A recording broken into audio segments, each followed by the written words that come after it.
Culture হলো politics নির্মাণ করে দিবে, সামনে কেমন পলিটিক্স হবে। সুতরাং ওই কালচারাল লড়াইয়ের অংশ হিসেবে আমি পলিটিক্স করতেছি, একটা মডেল তৈরি করার চেষ্টা করতেছি।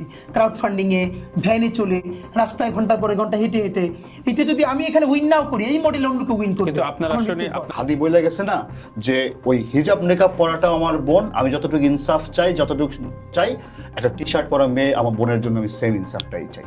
এটাই হাদি। এই বিউটিটারে বাংলাদেশের ওই যখন হাদিরে মানুষ চেনা শুরু করলো, ওই এলিট বদমাইশগুলা হাদিরে চিনতে পারলো না, বা চীনা ভয় পাইলো যে হাদি রাজনীতি আসলে আমাদের বাপ চাচার রাজনীতি নষ্ট হয়ে যাবে। বড় ঢেউয়ের সাথে অনেকে মিশে যায়, পলিটিক্স এটা হয়। ওসমান হাদিকেও কি আমরা বড় ঢেউয়ের সাথে মিশে মিশেই আমরা ভিন্ন ঢেউ থাকবো আজীবন ইনশাআল্লাহ। আচ্ছা, এটা এই স্বতন্ত্র বোধটা এই জন্য বলতে পারি যে এটাকে আমি বরিশালের ভাষা বলি খয়রাইত্যপনা, মানে ছোট লোকি যেটারে বলে। মানুষের বিভিন্ন ধরনের আকাঙ্ক্ষা বা অথবা বলে যে এক ধরনেরই থেকে যে এইটা আমি পাই নাই, হতাশাবোধ।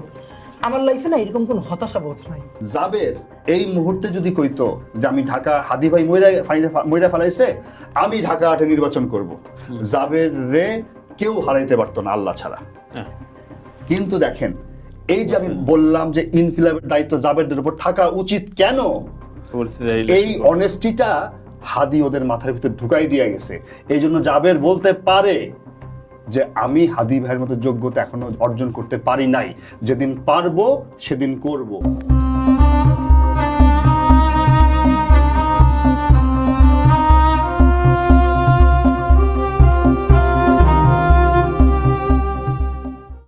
অনেক দেশে এই ক্যাম্পেইনটা শুরু হয়েছে যে ভোটার নিয়ে আসা, এবং এই জন্য আমরা ওটা চেষ্টা করতেছি যে প্লিজ আপনি কেন্দ্রে আসেন। কতটা আশাবাদী আপনি? 300 আসনে মনোনয়ন দিচ্ছেন না? আমি তো স্বতন্ত্র করতেছি, এবং ইনকিলাব মঞ্চ নিজে কোনো যেহেতু পলিটিক্যাল প্ল্যাটফর্ম না, এই জন্য আমাদেরকে ইলেকশন করতেছে না। আমি ইনকিলাব মঞ্চ থেকে করছি না, আমি স্বতন্ত্র করছি। আমাদের প্ল্যান যে আমরা ঢাকা 8-এ, যেহেতু ঢাকা 8-এ কেন বেছে নিলেন? হ্যাঁ, ঢাকা 8-এ বেছে নেওয়ার একদমই খুব কনক্রিট কারণ হলো, আপনি জানেন যে বাংলাদেশের সাংস্কৃতিক রাজধানী হলো শাহবাগ, এবং আমার পলিটিক্স, আমাদের যা কিছু, এটা কিন্তু একটা কালচারাল লড়াই। ইভেন আমি যে পলিটিক্সটা করছি, এটা আমার কালচারাল লড়াইয়ের অংশ। আচ্ছা আচ্ছা। মানে কালচার হলো এমন জিনিস যেটা পলিটিক্স নির্মাণ করে দেয়। পলিটিক্স কোনোদিন কালচার তৈরি করে না। কালচার হলো পলিটিক্স নির্মাণ করে দিবে, সামনে কেমন পলিটিক্স হবে। সুতরাং ওই কালচারাল লড়াইয়ের অংশ হিসেবে আমি পলিটিক্স করতেছি, একটা মডেল তৈরি করার চেষ্টা করতেছি। ক্রাউড ফান্ডিং এ, ভ্যানে চলে, রাস্তায় ঘন্টার পরে ঘন্টা হেঁটে হেঁটে, এটা যদি আমি এখানে উইন নাও করি, এই মডেল অন্যকে উইন করবে। কিন্তু আপনার আসলে হাদিকে নিয়ে অনেক রকম তত্ত্ব তালাশ, গবেষণা হচ্ছে, চলবে হয়তো আরো কিছুদিন। বাংলাদেশ তো ভুলে যাওয়া দেশ। হাদি আসলে কোন রাজনীতিটা করত, তোমাকে যদি প্রশ্নটা করি? হাদি সেই রাজনীতিটা করতো যে রাজনীতিটা জিয়াউর রহমান করতে চাইছে। হাদি সেই রাজনীতি করতো যে রাজনীতি বেগম খালেদা জিয়া করতে চাইছে। আমি যদি এই দুই লাইনে বলি, এটাই হাদি রাজনীতি ছিল। একদম প্রো বাংলাদেশ, প্রো বাংলাদেশি একটা রাজনীতি হাদি করতে চাইছিল, যেই রাজনীতিতে ইনসাফ ছিল, যেই রাজনীতিতে আদারিং ছিল না। হাদি বলে গেছে না যে ওই হিজাব নেকাব পরাটাও আমার বোন, আমি যতটুকু ইনসাফ চাই, যতটুকু চাই একটা টি শার্ট পরা মেয়ে আমার বোনের জন্য আমি সেম ইনসাফটাই চাই। এটাই হাদি। এই বিউটিটারে বাংলাদেশের ওই যখন হাদিরে মানুষ চেনা শুরু করলো, ওই এলিট বদমাইশগুলা হাদিরে চিনতে পারলো না, বা চীনা ভয় পাইলো যে হাদি রাজনীতি আসলে আমাদের বাপ চাচার রাজনীতি নষ্ট হয়ে যাবে। জাতীয় জনকের বিরুদ্ধে কেউ রাজনীতি করতে পারবে না, হেভিওয়েটের বিরুদ্ধে কেউ রাজনীতি করতে পারবে না, এই মনস্তত্ত্ব আমাদের ভাঙতে হবে। অনেকে আমার বললো যে আব্বাস ভাইয়ের বিরুদ্ধে, আমি বললাম এইটাই তো এই ধরনের মনস্তত্ত্ব। বরং এই যে লড়াই করতে পারছি, এই জন্য তো আপনি আমার কনগ্রাচুলেট করতে পারতেন যে আমি সাহস করলাম, আমি আমার এলাকায় করলাম, আমার জন্য অনেক সহজ ছিল। নাম্বার 1। রিকশার ক্ষেত্রে আমি দুইটা কথা খুব স্পেসিফিকলি বলি, দাঁড়াতে পারবে, আমি তার পক্ষে ভোটও চাইবো না এবং তার বিরুদ্ধে ভোট দিতে বলবো, কিন্তু তাকে দাঁড়াতে পারার অধিকার দিতে হবে, এবং সেটা নিয়ে কেউ কোনো তামাশা করতে পারবে না। এটাই আমাদের রাজনীতি, নাম্বার 1। কিন্তু তার ক্ষেত্রে যেটা আমি ভোটারদের ক্ষেত্রে কি কথা, সেটা হলো মানে আপনি আসলে কাকে ভোট দিবেন, কিসের জন্য? আপনি কি ওখানে পলিসি মেকার বানাচ্ছেন, তাহলে পলিসি মেকটা যিনি ভালো করতে পারবে আপনি তাকে ভোট দিবেন। দেখেন, আপনি যখন বাসায় বিয়ের জন্য কাচ্চি রান্না করবেন, তখন কিন্তু দেশের সব থেকে ভালো সিঙ্গারকে দাওয়াত দিবেন না, সব থেকে যে কাচ্চিটা ভালো রাধে সেই বাবুর্চিরই বলবেন। সুতরাং আমরা যেন প্লিজ ওই ইমোশন, খুব ভালো একজন রিক্সাওয়ালা, একজন ভালো গায়ক, আগে যেটা করা হয়েছে মানে রঙ্গমঞ্চ করা হয়েছে সংসদকে, সংসদের কাজ পলিসি মেক করা, এটা যে ভালো বোঝে আমি সেখানে পাঠাবো। আর গায়কের কাজ স্টেজ পারফর্ম করা, ওইখানে যে ভালো পারে ওখানে রাজনীতিবিদদের নিয়ে সময় নষ্ট করার দরকার নাই, আমি ভালো গায়ককে দিয়েই কনসার্টটা করাবো। হাদির যে গালিটা ভাইরাল করলো সবাই, ও কোন সিচুয়েশনে সেটা বলছে। হ্যাঁ, এটা ব্যাখ্যাও দিচ্ছে হাদি এখানে বসে, যে আমি তো একটা বার শুধু একটা সিচুয়েশনে বলছি। হ্যাঁ, তো হাদি একবার, এবং দ্যাট ওয়াজ স্পন্টেনিয়াস। ওর রাগ, ওর ক্ষোভ, ওর ঘৃণা, কারণ ও জানে যে ওর ভাই হাসনাত, ওর ভাই নাহিদ তখন গোপালগঞ্জে আটকা পড়ে বয়ে আছে। ওরা বাঁচবে কি বাঁচবে না, ভাইটা ফিরে আসবে কিনা, ওদের লাশটা পাওয়া যাবে কিনা, হাদি তখন জানে না। তখন ওই সময়ে দাঁড়ায় হাদি যে ওর বিখ্যাত, আমি যেটা গালি বলবো না, আমি বলবো বাংলাদেশের সর্বশ্রেষ্ঠ কবিতার একটা, ওই যে ছিলা ফালাইতে বললো, সেটা বাংলাদেশের সর্বশ্রেষ্ঠ কবিতার একটা, সেটাতে সমস্যা।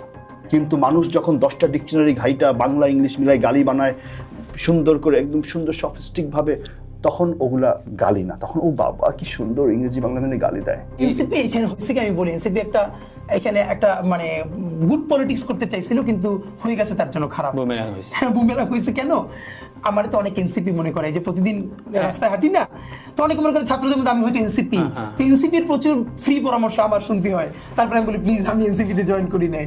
তো মজার ব্যাপার হলো, দেখেন আপনার এনসিপি রিড করা দরকার ছিল যে আসলে তার সাপোর্টার কারা। শোনেন, যারা পয়সা খেয়ে ভোট দেয় তারা তার সাপোর্টার না, আর ওই যে একদম উপরের এলিট গ্রুপ তারাও তার সাপোর্টার না। আরবান মিডল ক্লাস খুবই ডিসেন্ট লাইফ লিড করে, ভালো, তারা তো ভীষণ হতাশ হয়েছে যে পলিসি মেকার হিসেবে, মানে রিক্সাওয়ালাকে তুমি আরো একটা ভালো কাজ দাও, মানে রিক্সাওয়ালাকে তুমি কেন পলিসি মেকার হিসেবে বানিয়েছো? তোমার কাছে আমাদেরকে এটা বলতেছে পলিসি মেকার আর তার হাতে কেউ নাই যারা পলিসি মেকিং বলছে। খুবই স্বাভাবিক। সুতরাং এনসিপি যেটা করতে চেয়েছিল এটা তার জন্য বুমেরাং হয়েছে, ভালো পলিটিক্স হয় নাই। তোদের এক একজন যে পালায় পালায় ছিলি, আমরা নিজেরা যে দেশে আসতে পারি নাই, তখন তো দেখিস নাই যে ওই মাদ্রাসার পোলার রক্তের রং যে লাল না কালো, তখন তো বলতে আসিস নাই, তখন তো তুই জিজ্ঞেস করতে আসিস নাই ওকে শিবিরের রাজনীতি করে কি করে না। তাইলে আমার যখন হাদির সাথে কাজ করছি, আমার এখানে বারবার তোরা ডিস্টার্ব করছিস, বারবার তোরা আমার এরকম স্ম্যাশ করছিস, বললাম যে হাবির শিবির হাদি শিবির করে, তোর বাপের কি যদি হাদি শিবির করে, মানে এইসব, মানে এটা কোন বেনিফিট আসলে ওদের? এই যে বললাম যে তাদের মানে এইসব করলে তাদের বাপ চাচার রাজনীতি বন্ধ হয়ে যাবে, তাদের যে একদম নেপোটিজম।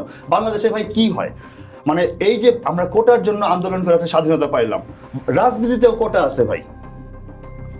একটা নির্বাচনী আসনে একটা এমপি যে 5 বার এমপি নমিনেশন পেয়েছে, যে কোনো দল, বড় বড় বিএনপি, আওয়ামী লীগ, জাতীয় পার্টি, যে কোনো দল, 4 বার বড় বড় করে বলে আমার বাবা 4 বারের এমপি, 5 বারের এমপি। কেন রে ভাই, পৃথিবীর কোন দেশে আছে 4 বার 5 বারের এমপি?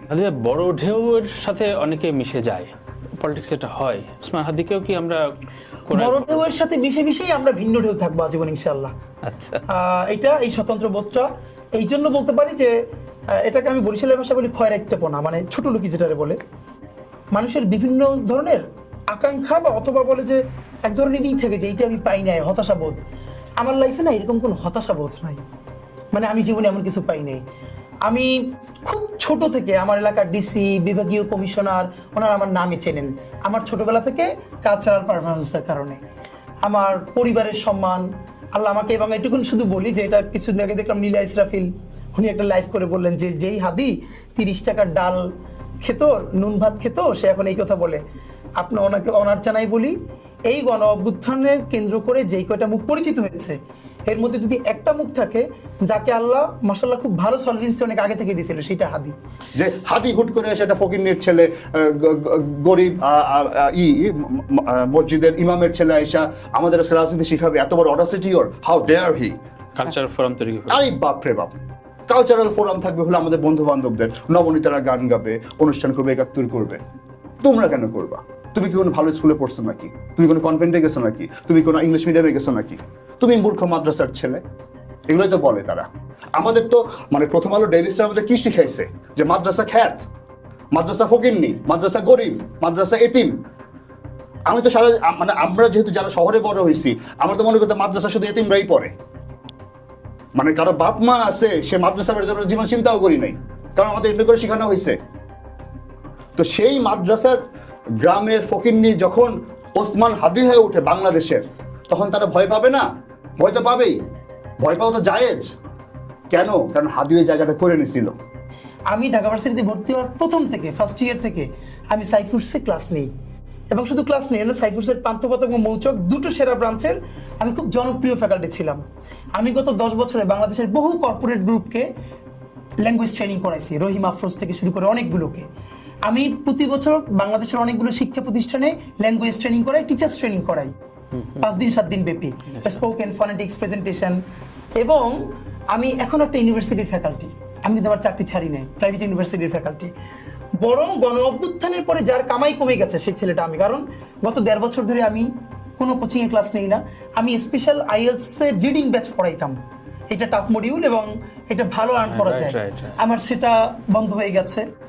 ইভেন আমার এবং আলহামদুলিল্লাহ আমি আপনাকে বলি যে আমার ফ্যামিলি সবাই খুব রিচ না, কিন্তু সবার মাশাআল্লাহ এত একটা ভালো সেটেল লাইফ আছে।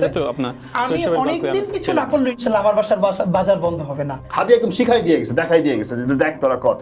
আরে যে ইনকিলাবের ছেলে মেয়েগুলো দেখেন, মানে এরা কতটা অনেস্ট আমি কেন বলি।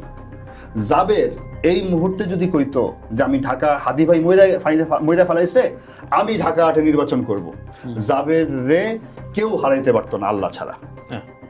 কিন্তু দেখেন, এই যে আমি বললাম যে ইনকিলাবের দায়িত্ব জাবেরদের উপর থাকা উচিত, কেন? এই অনেস্টিটা হাদি ওদের মাথার ভিতর ঢুকাই দিয়ে গেছে। এই জন্য জাবের বলতে পারে যে আমি হাদি ভাইয়ের মতো যোগ্যতা এখনো অর্জন করতে পারি নাই, যেদিন পারবো সেদিন করব। যেখানে জাবের জানে যে আজকের এই মোমেন্টে দাঁড়ায় যদি ও ইলেকশন করতো, ও এমপি হইতো, মন্ত্রী হইতো। এই যে নিজের লোকটারে মানে দূরে সরায় দেওয়া, এটা হাদির শিষ্যরাই পারে।